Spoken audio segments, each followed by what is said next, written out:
आइए आज की क्लास शुरू करते हैं। जंगल की यात्रा। क्या आप इस यात्रा पर निकलने के लिए तैयार हैं? और मुझे यकीन है कि आप और मैं पहले ही इस यात्रा पर निकल चुके हैं। उम्मीद है कि हम इस कनान की भूमि में प्रवेश करने के लिए उत्सुक हैं। यह प्रतिज्ञा की गई वह भूमि है जिसमें दूध और शहद की धारा बहती है, जो वास्तव में परमेश्वर का वचन है और जहां परमेश्वर का उपस्थिति होता है। और यह मूल रूप से ईडन गार्डन से मनुष्य को बाहर निकालने के बाद की यात्रा है, जहां मनुष्य द्वारा पाप करने के कारण उस जगह से बाहर निकाला गया था। तो यह वापस उस स्थान पर परमेश्वर की उपस्थिति है जिसे कहा जाता है परमेश्वर का मंदिर। हम इसे इज़िकियल और प्रकाशित वाक्य 21 और 22 में भी पढ़ सकते हैं। और आज हम इसे देखेंगे यरूशलेम के उस मानचित्र के द्वारा। अलग अलग तरीके से इसको अलग अलग दृष्टिकोण से दिखाता है।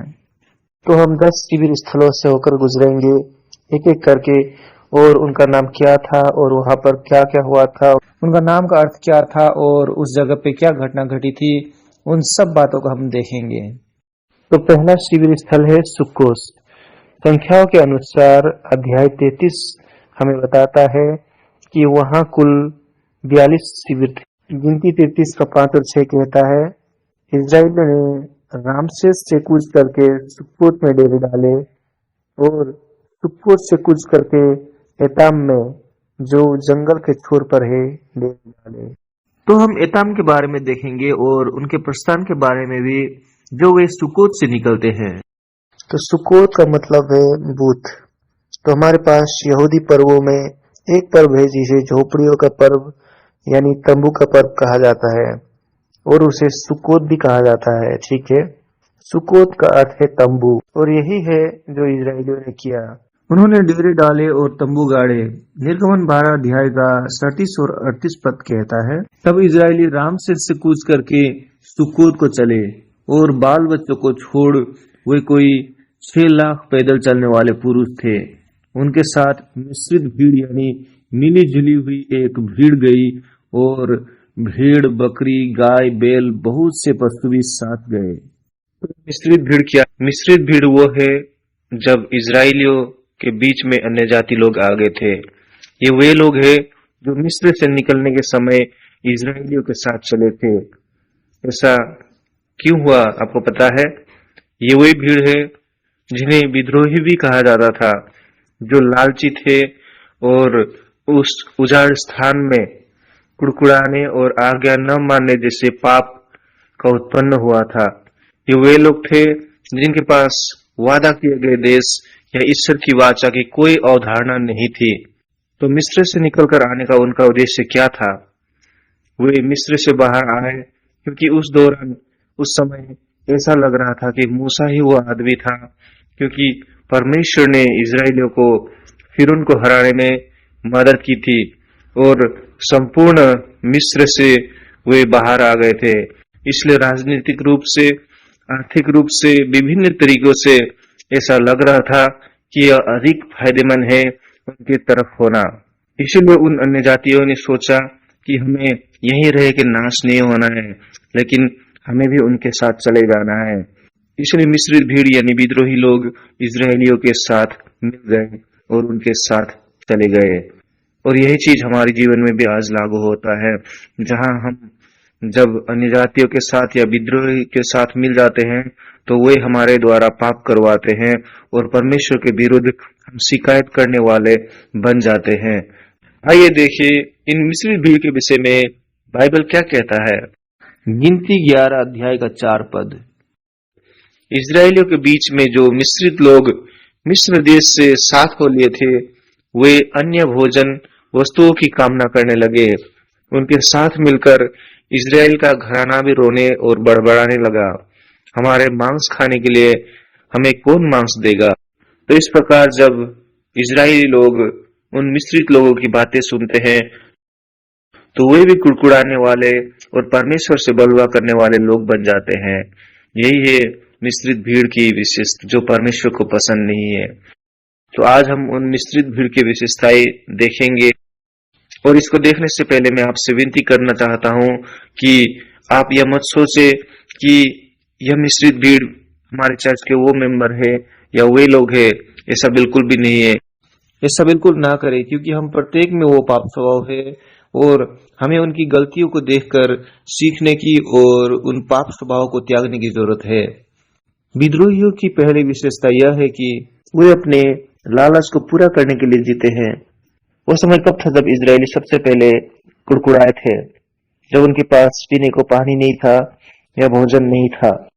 उन्होंने यह तक कहा था कि अब हमारे पास कोई आग्रह नहीं है, हमारे पास कोई इच्छाएं या शारीरिक इच्छाएं नहीं, जबकि वे अपनी शारीरिक इच्छाओं को पूरा कर रहे थे और अपना ध्यान शारीरिक बातों पर लगा रहे थे। यही कारण होता है बड़बड़ाना या कुड़कुड़ाना। इसीलिए वे अपनी शारीरिक इच्छाओं को और अपने पाप स्वभाव को यानी कि लालच को संतुष्ट करने के लिए जी रहे थे और उसी में वे आनंदित हो रहे थे। और उनके लिए आनंद और आशीष का मतलब ही है सांसारिक सुख, भोग विलास और मांस खाना। शाकाहारी या मांसाहारी होने में कुछ भी गलत नहीं है। मुझे भी मांस खाना बहुत पसंद है, लेकिन हम यहाँ अलंकारिक रूप से बाइबल से आत्मिक की बातों को समझ रहे हैं। क्योंकि जब वे उजाड़ स्थान में थे तो उन्होंने कहा यह मन्ना और हम इससे ऊब गए हैं, हमारे पास कुछ इच्छाएं नहीं है, कुछ प्रेरणा नहीं है। किस प्रकार की इच्छा की बात कर रहे हैं? क्योंकि हम केवल मन्ना खाते हैं और हमारे पास खाने के लिए मांस नहीं है, इसलिए हमारे पास मूल भाषा में इच्छाएं नहीं है।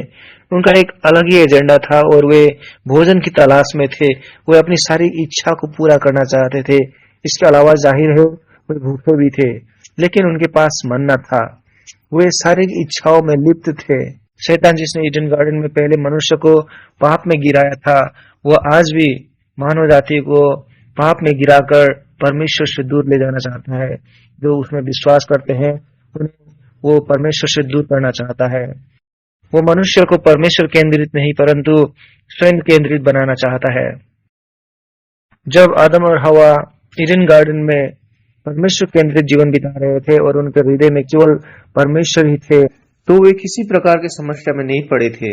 लेकिन शैतान आता है और उसे तोड़ मरोड़ देता है और यह कहकर उन्हें अपने आप को एक केंद्र के रूप में देखने पर मजबूर कर देता है।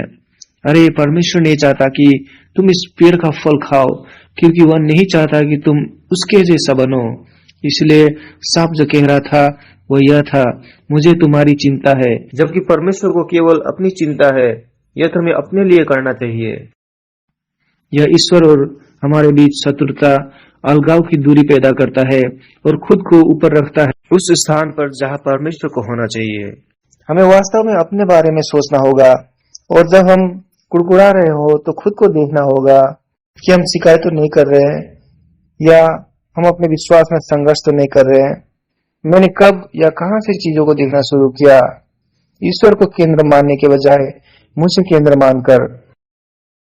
और जिन्होंने उजाड़ स्थान में परमेश्वर की आज्ञा को न माना, अंत में वे उजाड़ स्थान में नाश हो गए। इजरायलियों ने परमेश्वर की अगुवाई से अपना यात्रा शुरू किया था, लेकिन वे विद्रोहियों को भी अपने साथ ले गए।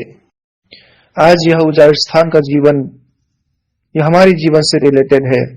हमारा विश्वासी जीवन, हमारा व्यक्तिगत जीवन, यह एक प्रक्रिया है जिससे हम परमेश्वर पर पूरा भरोसा करना सीखते हैं और मिस्र की सारी मूर्तियों को भी त्यागते हैं। विद्वान कहते हैं, यद्यपि परमेश्वर ने इजराइलियों को मिस्र से बाहर निकाला, परंतु उसे मिस्र से बाहर निकालने में उन्हें 40 वर्ष लग गए।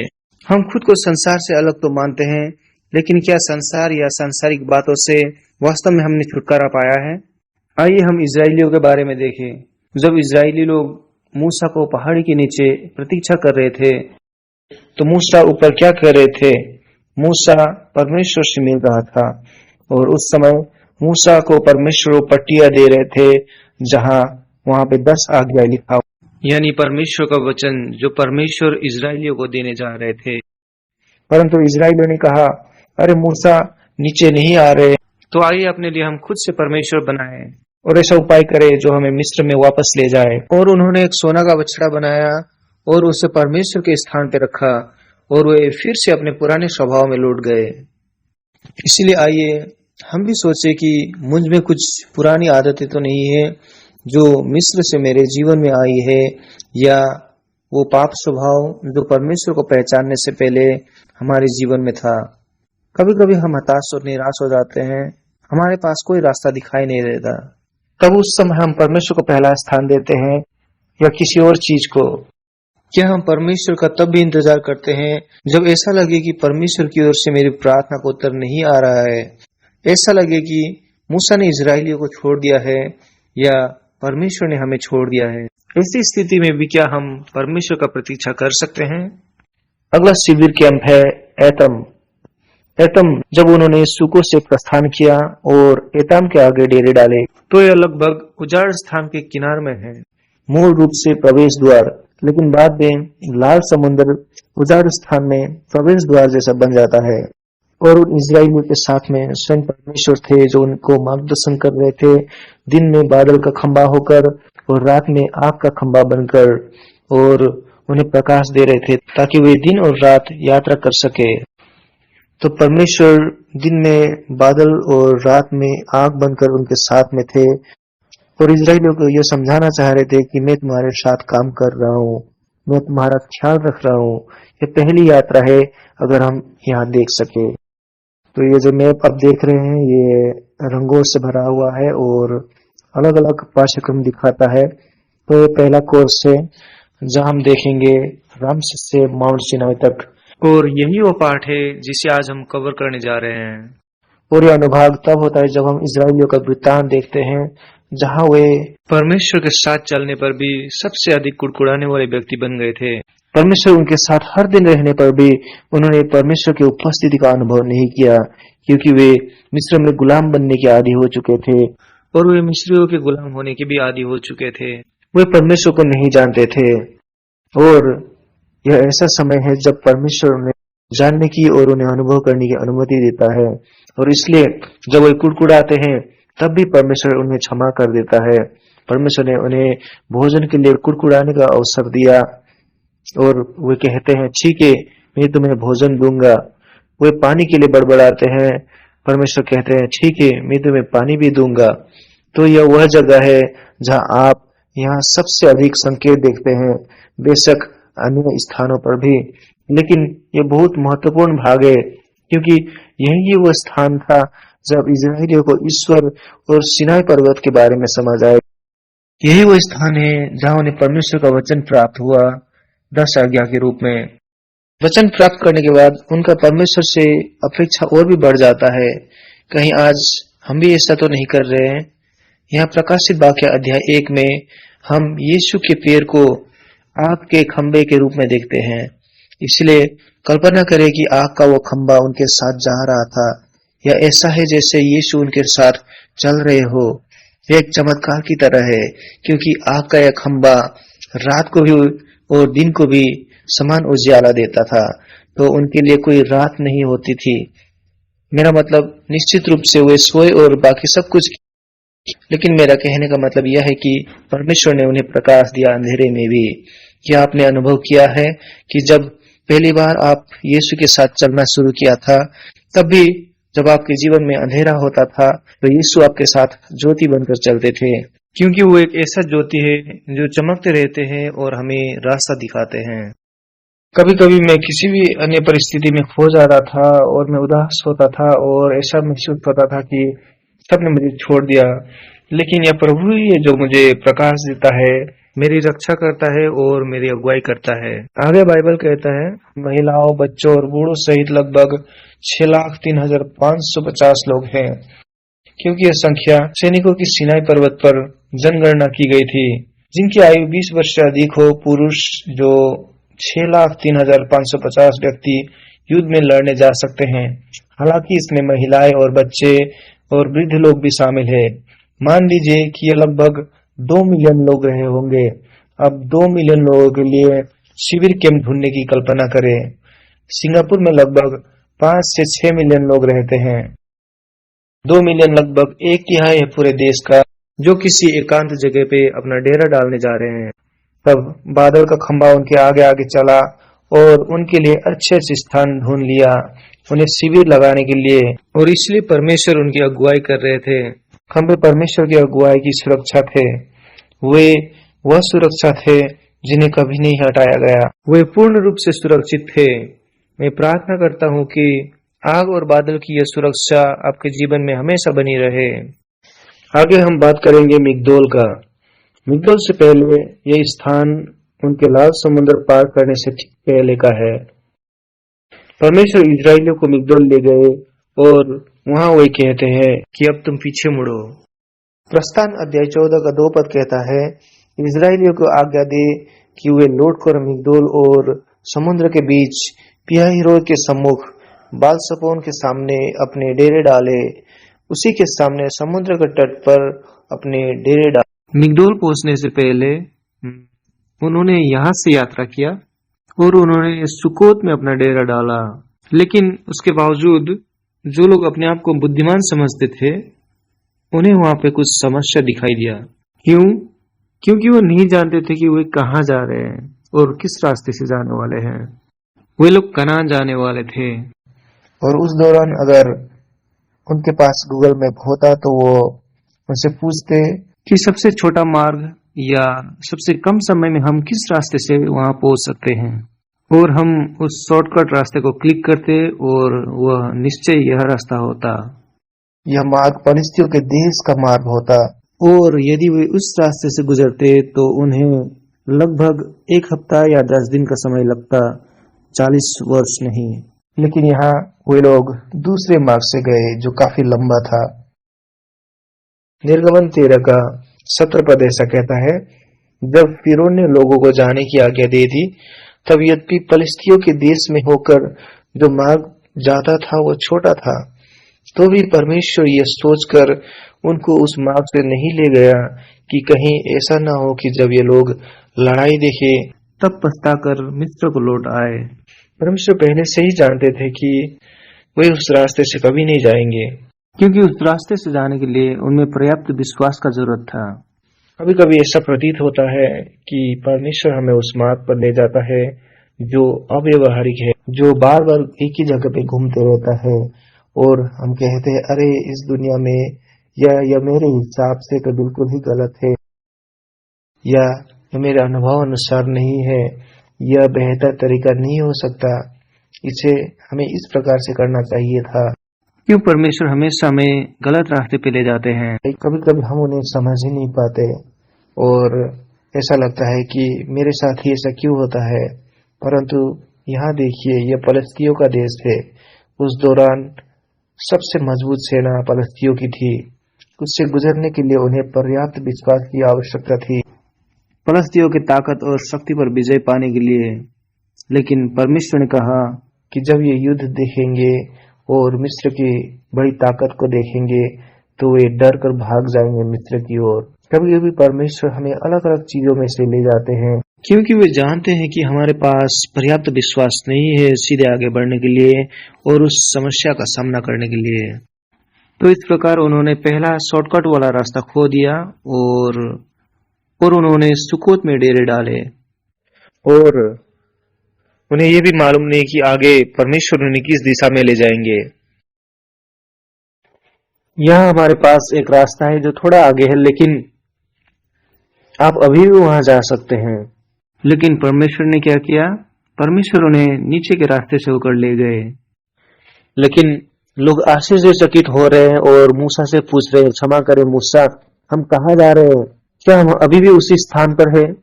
और उसके बाद परमेश्वर आते हैं और उनकी अगुवाई करते हैं, और यहाँ पे नीचे देखिए, और ये आग का खंबा और बादल का खंबा ये यहाँ पे क्या कर रहे हैं?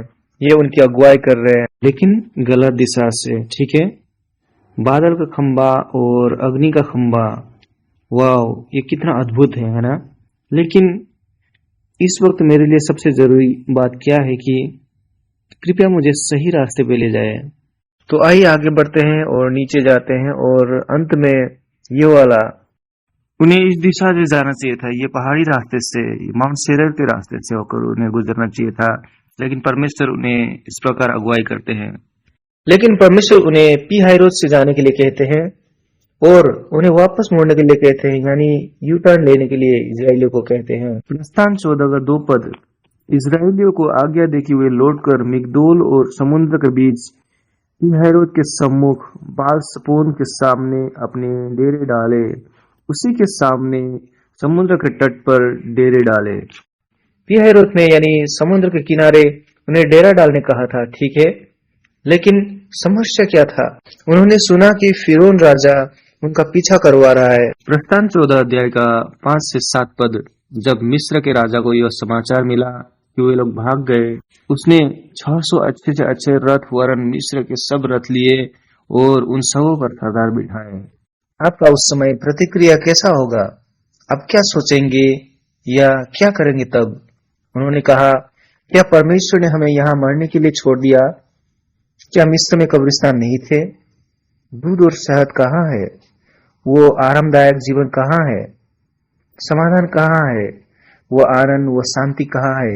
यहाँ तो कुछ भी नहीं है। लेकिन मरने का डर सिर्फ है। यदि हम मिस्र में होते तो मरने का डर तो नहीं होता। इस्राएलियों ने इस प्रकार कहा। क्यों परमेश्वर उन्हें लाल समुद्र के रास्ते लेकर नहीं गए? नंबर 1, इसलिए ताकि उन्हें चमत्कार दिखा सके और ये जाने दे कि यहोवा ही परमेश्वर है। प्रस्थान 14 अध्याय का 21 पद। तब मूसा ने अपना हाथ समुद्र के ऊपर बढ़ाया और यहोवा ने रात भर प्रचंड पूर्वाई चलाई और समुद्र को 2 भाग करके जल ऐसा हटा दिया जिससे उसके बीच सूखी भूमि हो गई। दूसरी बात, मिस्र के सैनिकों को समुद्र में डुबाने के लिए परमेश्वर ने इजरायलियों को लाल समुद्र के रास्ते लेकर आए। प्रस्थान 14 का 28 पद। और जल के पलटने से जितने रथ और सवार इजरायलियों के पीछे समुद्र में आए थे, वो सब वरन फिरौन की सारी सेना उनमें डूब गई और उनमें से एक भी न बचा। शायद आप सोच रहे होंगे कि ये तो कितना क्रूर है, लेकिन मिस्र की सेना ही वो चीज है जो हमारा पीछा करती रहती है। ये संसार और सांसारिक अभिलाषाएं हमारा पीछा करते रहता है। आपको मालूम है, कई बार हम आसानी से या आज्ञाकारी होकर प्रभु यीशु पर विश्वास नहीं कर पाते हैं। जब हम कुछ मुसीबत में पड़ते हैं तभी हम प्रभु यीशु को ढूंढते हैं और वही समस्या या समाधान हमें यीशु का अनुभव और उन पर विश्वास करने का कारण बनता है। और इसलिए जेल सेवकाई या हॉस्पिटल सेवकाई में जो लोग मुसीबत में होते हैं उनका उद्धार जल्दी होता है, क्योंकि उन्हें पता होता है कि वे अच्छी जगह पे नहीं हैं। जो लोग हताश है और जिन्हें एहसास होता है कि वे एक पापी इंसान है, तभी वे अधिक प्रभावी ढंग से यीशु मसीहा के पास आते हैं। ठीक है, इजरायलियों के सामने भी एक समस्या था और वो था मिस्र देश। लेकिन उन्हें सच्चाई मालूम नहीं था, क्योंकि जब वे उजाड़ स्थान पे होते तो वे मिस्र देश जाना चाहते थे, और जब वे मिस्र देश में गुलामी में होते तो वे परमेश्वर को मदद के लिए पुकारते, हमें बचाइए प्रभु, हमें बचाइए और हमें इस मिस्र की गुलामी से आजाद कीजिए। और इसलिए परमेश्वर ने उनकी पुकार सुन ली और उन पर दया किया और अब्राहम, इसहाक और याकूब के साथ किया गया वादा को याद किया, है ना। तो मिस्र देश उनका समस्या था जो उनके बाहर आने पर भी उनका पीछा कर रहा था। तो क्या है वो समस्या जो हमारे प्रभु यीशु पर विश्वास करने पर भी हमारा पीछा करती रहती है? वो है एडिक्शन, पापमय स्वभाव या बुरी बातें, बुरे विचार या शारीरिक अभिलाषा और तरह तरह की समस्याएं जो हमारा पीछा करते रहते हैं। लेकिन परमेश्वर का धन्यवाद हो, क्योंकि हमारा शत्रु शैतान या हमारी पापमय स्वभाव जो हमारा पीछा करते रहते हैं, परमेश्वर उन्हें सदा के लिए उस लाल समुद्र में डुबाकर मारने वाले हैं। इसलिए मैं प्रार्थना करता हूँ कि आप और हम लोग उस लाल समुद्र को पार करें, यानी उस समस्या पर विजय हो जाए। लाल समुद्र पार करने का मतलब उजाड़ स्थान पर प्रवेश करना भी है। मूल रूप से आपके पीछे समुद्र तो है, लेकिन वो बंद हो चुका है और इसलिए वापसी का कोई रास्ता नहीं है। आप पीछे मुड़कर नहीं जा सकते। और इसी बात को प्रेरित पौल ने 1 कोरिन्थी 10 अध्याय में समझाया है कि यह बपतिस्मा है। आज के नया करार के अनुसार यह बपतिस्मा है उन इजरायलियों का जो समुद्र के अंदर से होकर गुजरे थे। तो यह एक प्रकार का बपतिस्मा है और अपने आप को समर्पण कर प्रभु यीशु के पीछे चलना और अपने सारे पिछले पापों को छोड़कर दफनाकर आगे बढ़ना है। थर्ड, यह दिखाने के लिए कि परमेश्वर ही यहोवा है। प्रस्थान 14 के 4 पद। तब मैं फिरौन के मन को कठोर कर दूंगा और वह उनका पीछा करेगा तब फिरौन और उसकी सारी सेना के द्वारा मेरी महिमा होगी और मिस्री लोग जान लेंगे कि मैं यहोवा हूँ। और उन्होंने वैसा ही किया। परमेश्वर क्या कर रहे हैं? हो सकता है हम उस बात को ना समझे, पर वो क्या कारण है जो वो ऐसा कर रहे हैं? केवल इसलिए है कि वो हमें दिखा सके और हमारे शत्रु को दिखा सके कि वही परमेश्वर है और वो सारे ब्रह्मांड में सबसे महान है। फोर्थ, क्योंकि परमेश्वर ने अपना योजना बनाया था उनसे सिनाई पर्वत में मिलाप के लिए। प्रस्थान 3 का 12 पद में परमेश्वर ने जब मूसा को जलती हुई झाड़ियों के पास बुलाया और उन्होंने कहा था कि निश्चय मैं तेरे संग रहूंगा और इस बात का कि तेरा भेजने वाला मैं हूँ, तेरे लिए यह चिन्ह होगा कि जब तू उन लोगों को मिस्र से निकाल चुके तब तुम इसी पहाड़ पर परमेश्वर की उपासना करना। यह है हेर पर्वत जो सीने पर्वत का दूसरा नाम है। तो परमेश्वर मूसा को कह रहे थे, यह एक मिलन स्थल है जहां हम मिलेंगे। मैं यहाँ तुम्हारी प्रतीक्षा करूंगा और इसलिए तुम जाओ और मेरे लोगों को यहाँ पर लेके आओ। तो यह परमेश्वर का मिलन स्थल है। परमेश्वर ने पहले से ही इजराइलियों के आने की और उनसे मिलने के लिए एक स्थान निर्धारित कर दिया था। तो महत्वपूर्ण बात यह नहीं है कि मैं कनान देश जाऊंगा और दूध और शहद पीऊंगा, लेकिन महत्वपूर्ण बात यह है कि मैं वास्तव में परमेश्वर से मिलूंगा और उनका वचन ग्रहण करूंगा और उनका व्यवस्था को पालन करूंगा। हमारे विश्वास के जीवन का केंद्र क्या है? आशीष, संसारिक भोग विलास, वो कहां से आता है? वो आता है अन्य धर्मों के विचार से और आदतें, शायद हमारे पूर्वजों से या हमारे आसपास के लोगों से। हम ऐसा धर्म अपनाते हैं जो हमें आशीष दे। कई मामलों में ये आशीर्वाद यहाँ तक कि ईसाई धर्म पर भी डॉलर, स्वास्थ्य, धन, सुरक्षा और मेरी शांति, मेरी भलाई तक ही सीमित है। क्या यह वो आशीष है जिसके बारे में परमेश्वर बातें करते हैं? वो तो केवल उस आशीष का कुछ भाग ही है जो परमेश्वर हमें देना चाहते हैं। यदि उन्हें लगता है कि हमें उसकी जरूरत है या हम उनके योग्य है, लेकिन सच्ची आशीष तो परमेश्वर से मिलना है, परमेश्वर को जानना है और परमेश्वर के राज्य में उनके साथ चलने में सक्षम होना है।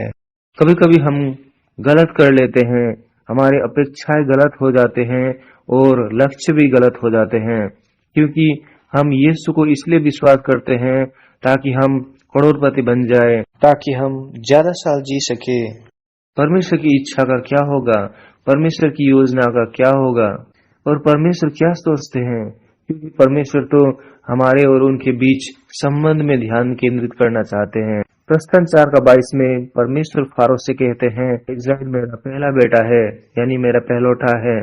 परमेश्वर यहाँ रिश्ते के बारे में बात करते हैं, परंतु इस्राएली लोग अन्य जातियों के प्रभाव से भटक गए थे और उनका ध्यान सांसारिक आशीष पर लगा हुआ था, जैसे कि वो आरामदायक जिंदगी, आजादी, फायदे आदि। इसलिए वे खाने पीने की चिंता हमेशा करते रहते हैं। लेकिन प्रभु यीशु ने मत्ती 6 का 33 में क्या कहा है? यही कहा है कि क्या खाओगे और क्या पियोगे या क्या पहनोगे, इसकी चिंता मत करो, परंतु पहले परमेश्वर के राज्य की धार्मिकता की खोज करो और सब कुछ तुम्हें दे दिया जाएगा। परमेश्वर के अनुग्रह से उन्होंने लाल समुद्र के विभाजन का अनुभव किया।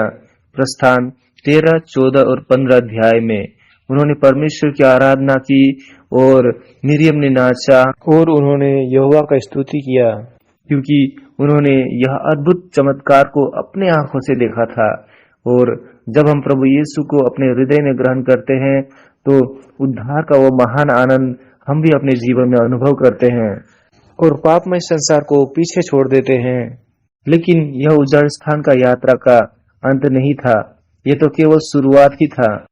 वो आशीष कितने समय तक रहता है?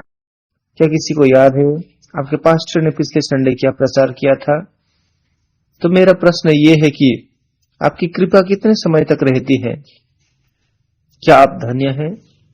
आखिरी बार कब आपने आशीष महसूस किया था? या आपको लगा था कि आप उड़ रहे हैं, खुशी से उछल रहे हैं, क्योंकि आपने सच में उस परमेश्वर के महान अनुग्रह को महसूस किया था। लेकिन वो खुशी कितने समय तक टिका? चर्च खत्म होते ही जब आप बाहर निकले तो वो अनुभव खत्म हो चुका होता है। जब आप कार पर बैठते हैं अपनी पत्नी या पति और अपने बच्चों के साथ और आपका बहस शुरू हो जाता है, आखिर कब तक ऐसा चलते रहेगा? इजरायलियों के साथ भी यही हुआ था। अगला शिविर स्थल है मारा। इजरायली प्यास से पीड़ित थे और अभी 3 दिन ही हुए थे उन्हें लाल समुद्र पार किए हुए। उसके बाद वे मारा पहुंच गए, लेकिन उस यात्रा के दौरान उन्हें पानी नहीं मिला।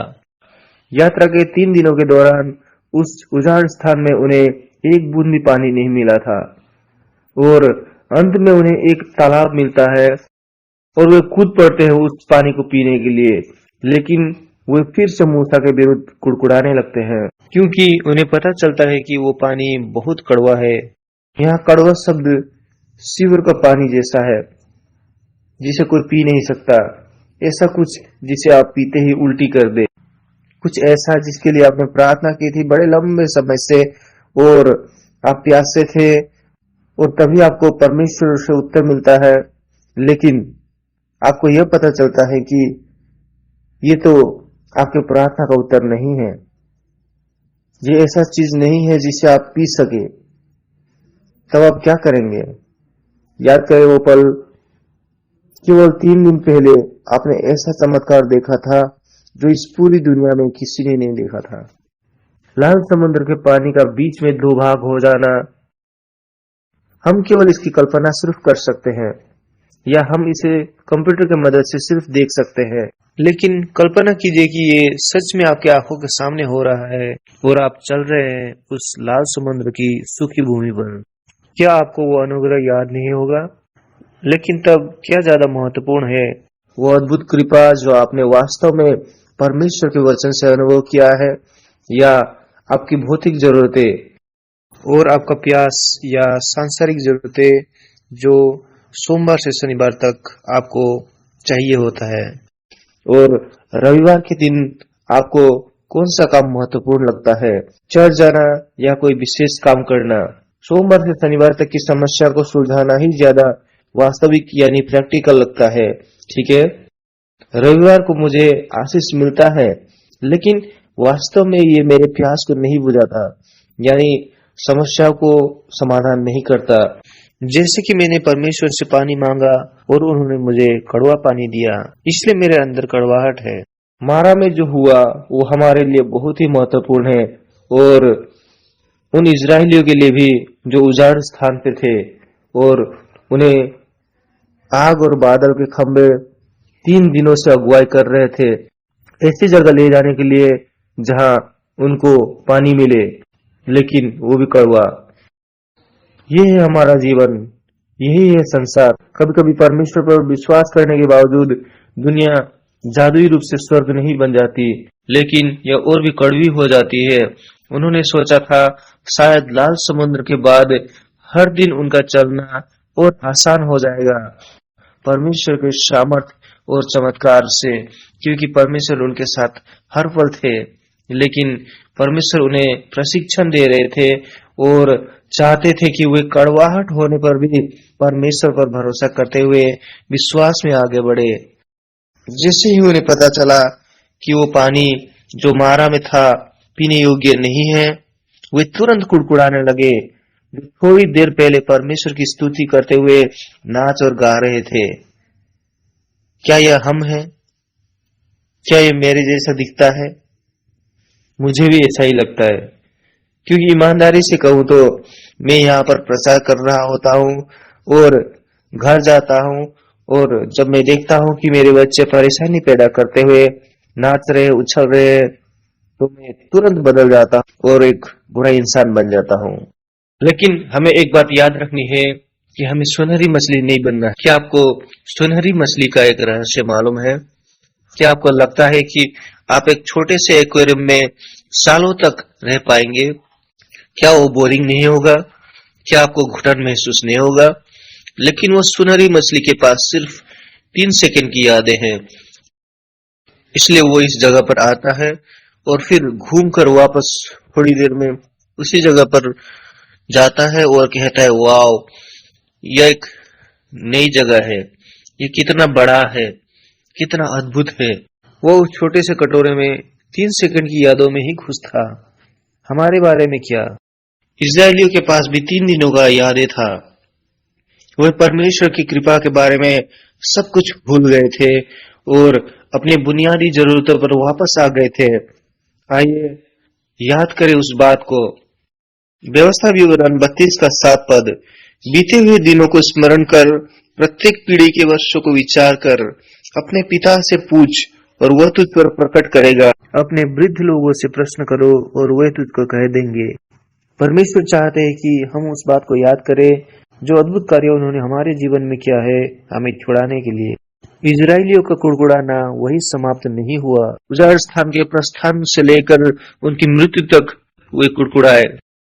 कुड़कुड़ाने का हिब्रू शब्द है ल्यून, जिसका अर्थ है बड़बड़ाना, शिकायत करना, चिल्लाना, जोर जोर से रोना और दूसरों को और परमेश्वर को भी दोष लगाना।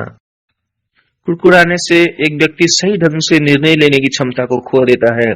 जब आप कुड़कुड़ाने लगते हैं, तब यदि आप अपने आप पर ध्यान दे तो आप तर्कहीन यानी बेबुनियादी बातें कर रहे होते हैं और अपने आप को सिर्फ सही मानते हो और बाकी सबको गलत दिखा रहे होते हो, क्योंकि कुड़कुड़ाना सिर्फ स्वयं केंद्रित जीवन से आता है और यह एक फैलने वाली बीमारी की तरह है। इसलिए ऐसे लोगों से संगत ना करें जो हमेशा कुड़कुड़ाते रहते हैं।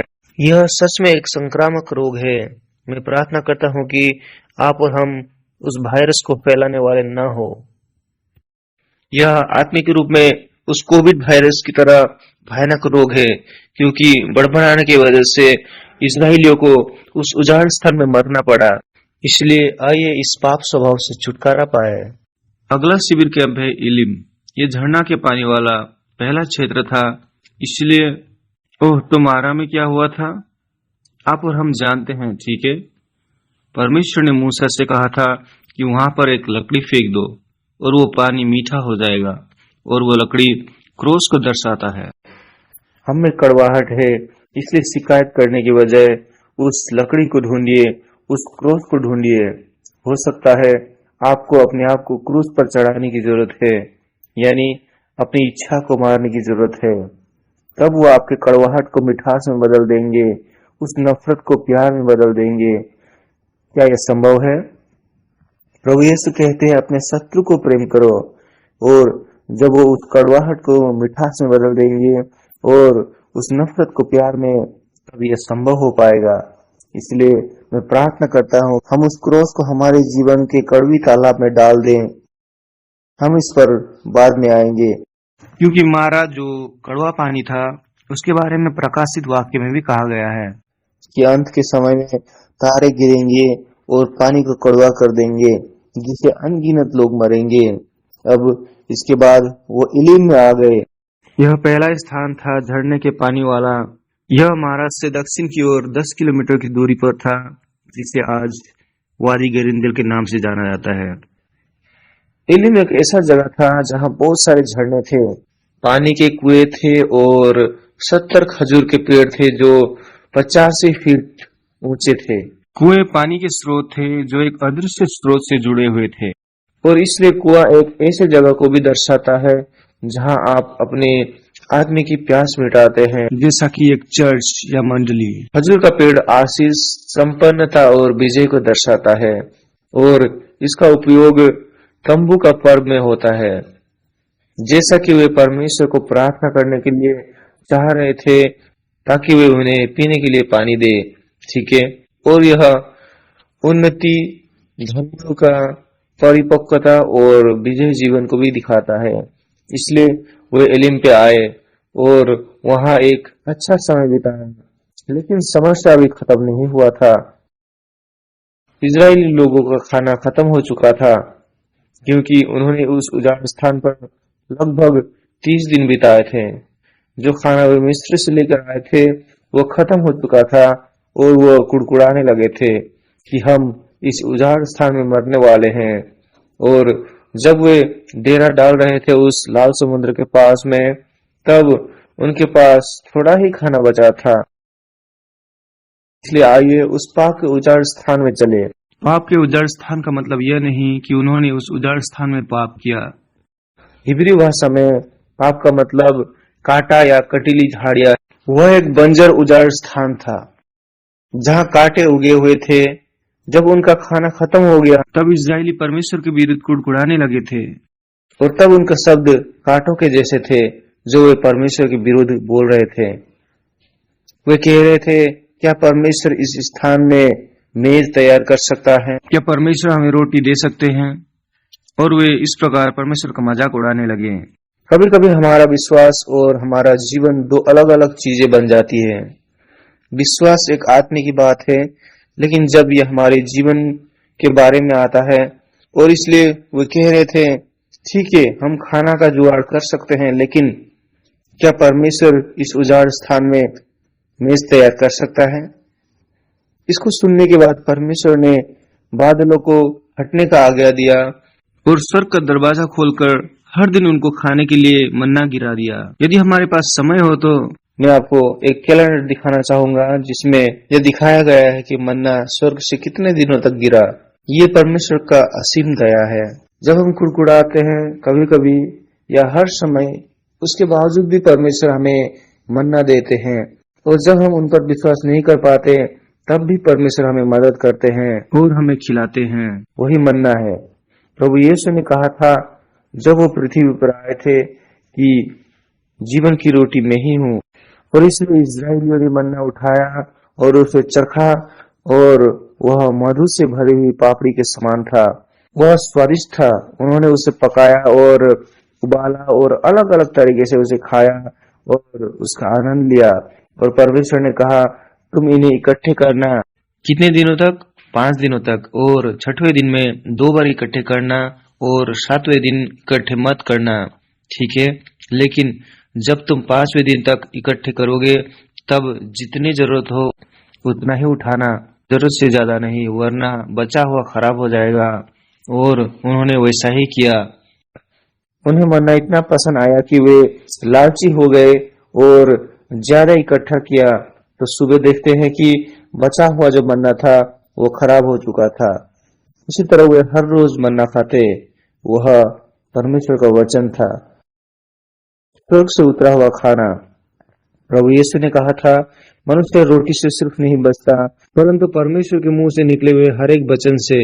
क्या आपने कभी परमेश्वर के वचन की मिठास को चखा है? क्या आप उसे सच में जीवन की रोटी कह सकते हैं? रोटी का मतलब केवल गेहूं या बाजरा नहीं है। रोटी मतलब खाना, यानी हमारा दैनिक भोजन है। क्या आप सच में परमेश्वर के वचन को यानी बाइबल को अपना दैनिक भोजन कह सकते हैं? क्या वो आपका मन्ना है? मैं विश्वास करता हूँ कि आप लोग जितने भी यहाँ है, किसी ने आपको जबरदस्ती यहाँ नहीं भेजा है। आप यहाँ है क्योंकि आप दिलचस्पी रखते हैं और परमेश्वर के वचन से प्रेम करते हैं। आमीन। इसका मतलब आपने परमेश्वर के वचन का मिठास को चखा है। क्या यह आपके लिए दैनिक भोजन है? क्या आप इसे हर दिन खाते हैं? इजरायली लोग इसे पसंद करने लगे थे और उन्होंने खूब मन्ना खाया, लेकिन बाद में उन्होंने कहा, हम इसे थक चुके हैं, तंग आ चुके हैं। क्या आप भी ऐसा करते हैं? पहले हम वचन से प्यार करते थे, मुझे उसका जरूरत था, मैं उसे हर रोज खाता था यानी पढ़ता था। फिर सेमिनार में जाना, फिर सेवकाई, घरेलू संगति, बुधवार संगति, शुक्रवार बाइबल अध्ययन, और ऐसे बहुत सारे सभाएं। बहुत हो गया प्रभु, बहुत हो गया। बस मुझे ऐसा लगता है कि मेरा पास्टर बार बार एक ही चीज को कह रहा है। हर बार मुझे ये सब मालूम है, मैं पहले ही वो पद बता सकता हूँ जो मेरे पास्टर कहने वाले हैं। इस प्रकार हम वचन सुनने की आदी हो सकते हैं, और क्या तब भी यह स्वादिष्ट बना रहेगा? क्या आप उसे हर दिन ढूंढेंगे जिस प्रकार हम भोजन खाते हैं, और अगर हमें हर दिन भोजन ना मिले तो हम शिकायत करने लगते हैं? क्या किसी ने या आपने कभी आत्मिक भोजन यानी वचन ना मिलने पर शिकायत किया है? क्या होता है या क्या चिन्ह हमारा शरीर दिखाने लगता है यदि हम उन 3 दिन या 5 दिन या 7 दिनों तक भोजन ना करें तो? क्या हाल होगा आपका? क्या यही हाल आत्मिक जीवन में भी होता है जब आप या मैं वचन ना पढ़े उन 7 दिनों तक? क्या ये सच में हमारा दैनिक भोजन है? आइए दुका के बारे में सोचे। दुका और आलूस दो स्थान है जहां उन्होंने देरी की या रुके रहे। दुका का मतलब पत्थर या एक प्रकार का भगाने वाला चीज, जैसे कि परमेश्वर उन्हें कह रहे हो चलो चलते हैं, क्योंकि वे लोग वहीं रहकर काफी दिनों से मन्ना का आनंद ले रहे थे। आलूस मतलब आटा गूंदना।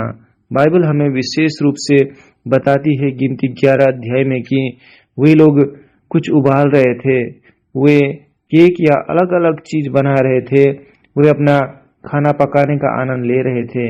वे इस बात पर ध्यान दे रहे थे कि ये खाना कैसे इतना स्वादिष्ट है। इसलिए इन दो जगह में उन्होंने भोजन का आनंद लिया और फिर वे रेपिडिम नामक स्थान में आए, जो अंतिम शिविर कैंप है, जिसके बारे में आज हम बातें करेंगे। तो रेपिडिम में क्या होता है? रेपिडिम एक प्रकार का पानी से भरपूर एक मरुस्थान जैसा था, लेकिन वहां उस समय सूखा पड़ा हुआ था जब इजरायली वहां पहुंचे थे, तो इसलिए उनका आशा निराशा में बदल गया। कभी कभी जब हमें अधिक उम्मीदें होती है तो हमें निराशाएं अधिक होती है और हम बड़बड़ाने लगते हैं, और लोगों का बड़बड़ाना और भी बदतर हो गया जब उन्हें पानी नहीं मिला और वे मूसा से झगड़ने लगे। झगड़ने का मतलब एक प्रकार से जान से मार डालना है। वे मूसा को पत्थर मारने ही वाले थे और मूसा तभी परमेश्वर को पुकारता है और परमेश्वर मूसा से कहते हैं, मैं तुम्हारे सामने उस होरेब के चट्टान के पास रहूंगा और तुम उस चट्टान पर मारना और उसमें से पानी निकलेगा जिससे कि लोग पानी पी सके। और मूसा ने वैसे ही किया इजरायलियों के अगुओं के सामने, और ये पानी बाद में प्रेरित पौल कहते हैं 1 कोरिन्थी 10:4 में, और सब ने एक ही आत्मिक जल पिया, क्योंकि वे उस आत्मिक चट्टान से पीते थे जो उनके साथ साथ चलती थी, और वह चट्टान मसीह था और वो जल भी वही थे। बाद में प्रभु यीशु आते हैं और बताते हैं कि यह पवित्र आत्मा का कार्य है जो हमारे अंदर से बह निकलती है, और यही पवित्र आत्मा है जो हमें वचन को समझने में मदद करता है। तो यहाँ आत्मिक चट्टान के बारे में कहा गया है जो उनका पीछा कर रहे थे। आपको क्या लगता है कि चट्टान उनका पीछा कैसे कर सकता है? कुछ यहूदी कहावतें और लेख कहते हैं कि यह पानी था और यह चट्टान था जो उनके ऊपर मंडरा रहा था जब वे उजाड़ स्थान में यात्रा कर रहे थे। कुछ अन्य लेखों में कहा गया है कि यह एक बहुत बड़ा पत्थर था जो गोल गोल घूम रहा था, लेकिन प्रेरित पौल प्रभु यीशु को दर्शा रहे हैं जो हमें पानी प्रबंध करते हैं और जो हमें कभी नहीं छोड़ते हैं। तो यहाँ से इस समय से जब तक वे कादेश बर्निया नहीं पहुंचे, बाद में आप इजरायलियों को पानी के लिए कुड़कुड़ाते हुए नहीं देखते 38 सालों तक। 1 पत्रुस 2:4 कहता है, उसके पास आकर जिसे मनुष्य ने तो निकम्मा ठहराया, परंतु परमेश्वर के निकट चुना हुआ बहुमूल्य जीवता पत्थर है। फिर प्रभु यीशु ही वो पत्थर है जो चट्टान है, जो हमें पानी उपलब्ध कराते हैं। परमेश्वर ने चट्टान को विभाजित कर दिया और जल उमड़ पड़ा। वहां 20 लाख और उससे अधिक लोगों के लिए पीने का पानी था कि वे सब कुछ कर सकते थे उस जल से। तो सोचो परमेश्वर ने क्या दिया, उन्हें भोजन दिया, पानी दिया, आश्रय दिया। हमें मालूम है हम कितना खर्च करते हैं उन सब चीजों पे हर महीने। भोजन, पानी, हम न केवल पानी को पीने के लिए इस्तेमाल करते हैं परंतु चीजों को साफ करने के लिए भी। आपको मालूम है इस प्रकार एक घर में कितना खर्च आता होगा? फ्रिज का खर्च, बिजली का खर्च और भी बहुत सारे खर्च जो एक घर चलाते वक्त होता है। और सोचिए 20 लाख मनुष्य के लिए परमेश्वर कितना प्रबंध कर रहे हैं। जब हम गिनने का प्रयास करते हैं तो ये हमारे समझ से बाहर है। और मूसा उस जगह को मासा और मेरीबा कहते हैं। मासा का मतलब है परीक्षा और मेरीबा का मतलब है झगड़ा। लोगों ने परमेश्वर का परीक्षा किया था उस स्थान पे और मूसा के खिलाफ झगड़ा किया था। आइए इस बारे में हम संक्षिप्त में सोचें। यहाँ दो चट्टान हैं जो उजाड़ स्थान में जल प्रबंध कराते हैं। ठीक है, पहला जो मैंने कहा था कादेश में और दूसरा रेपिडिम में। परमेश्वर ने रेपिडिम के चट्टान को मारने का आदेश दिया था, लेकिन परमेश्वर ने कादेश के चट्टान को सिर्फ बोलने के लिए कहा था। यह हमें गिनती 20 अध्याय का 8 पद में पढ़ने को मिलता है। दिलचस्प बात यह है कि इन चट्टानों के लिए हिब्रू शब्द अलग अलग है। हालांकि उन्होंने पानी उपलब्ध कराने के लिए एक ही बात दोहराया। पहला चट्टान को हिब्रू में सुर कहा गया है, मतलब बड़ा वाला पत्थर जो जमीन से लगा हुआ है, और दूसरा पत्थर है सेला, मतलब चट्टान में दरार। मुझे नहीं पता आप लोग जॉर्डन गए हैं या नहीं। वहां पे एक स्थान है जिसका नाम है पेट्रा, जहां पर बड़े बड़े चट्टान यानी क्लिफ है और उनके बीच में बड़े बड़े दरारें हैं, जहां उस समय के दौरान भगोड़े लोग छुपते थे या भागकर शरण स्थल के रूप में उस स्थान को इस्तेमाल करते थे। तो इसका जो अर्थ है वो है विभाजित। ठीक है, लेकिन जो ये पहले वाला पत्थर है वो एक ही बड़ा सा चट्टान है। तो हम देख सकते हैं कि ये दोनों ने पानी उपलब्ध कराया, परंतु पहला चट्टान प्रभु यीशु के पहली बार आने का संकेत है, और जिसमें से पानी निकलने के लिए उस चट्टान को मारना पड़ा था, यानी क्रूसीकरण करना पड़ा था। लेकिन दूसरे वाले चट्टान को यानी दूसरे आगमन में क्रूसीकरण की कोई आवश्यकता नहीं। परमेश्वर ने मूसा को उस पत्थर को आदेश देने कहा था, मांगो तो तुम्हें दिया जाएगा, लेकिन मूसा ने उस चट्टान पर प्रहार किया। इसलिए परमेश्वर ने कहा, तुमने मेरे खिलाफ पाप किया है। उस चट्टान को प्रहार करने में क्या गलत था, पर मूसा ने उस चट्टान पर 2 बार प्रहार किया था। आइए हम उजाड़ स्थान की यात्रा के बारे में सोचे, और इजरायली अब सिनाई पर्वत पर आने वाले हैं जहां परमेश्वर उनका इंतजार कर रहे थे। निस्संदेह परमेश्वर उनके साथ चल भी रहे थे और उन्हें पानी देने वाले भी वही थे, और परमेश्वर ने उन्हें व्यवस्था दिया, अपना वचन दिया, और यह बहुत ही लंबा विषय है, इसलिए आज हम इसके बारे में नहीं पढ़ेंगे, लेकिन हम एक और सेशन इस ब्रेक के बाद लेंगे। तो इन 10 शिविर कैंप से हमने क्या सीखा, उन सब बातों को हम बाद में संक्षेप में बताएंगे। अभी आइए छोटा सा प्रार्थना करें, उसके बाद 5 और 10 मिनट का ब्रेक लेंगे। आइए हम प्रार्थना करें। स्वर्गीय पिता, इस छोटी सी यात्रा से सुक्कोत से रेपिदिम तक बहुत सारी बातों को हमने देखा जो हमारे विश्वास के जीवन का झलक देता है, जो हमने किया है, जो हम अभी अभी कर रहे हैं। लेकिन पिता, हमें मदद करे ताकि हम देख सके कि आप ही इस यात्रा में हमारे साथ हैं। ये गलती से नहीं है या हमारे या किसी और के चुनाव से नहीं है, लेकिन ये आप ही है जो हमारा नेतृत्व कर रहे हैं। यहाँ तक कि कठिनाइयों और कड़वाहट में भी हम विश्वास करते हैं कि आपने हमें यहाँ रखा है ताकि हम आपका अनुभव कर सके।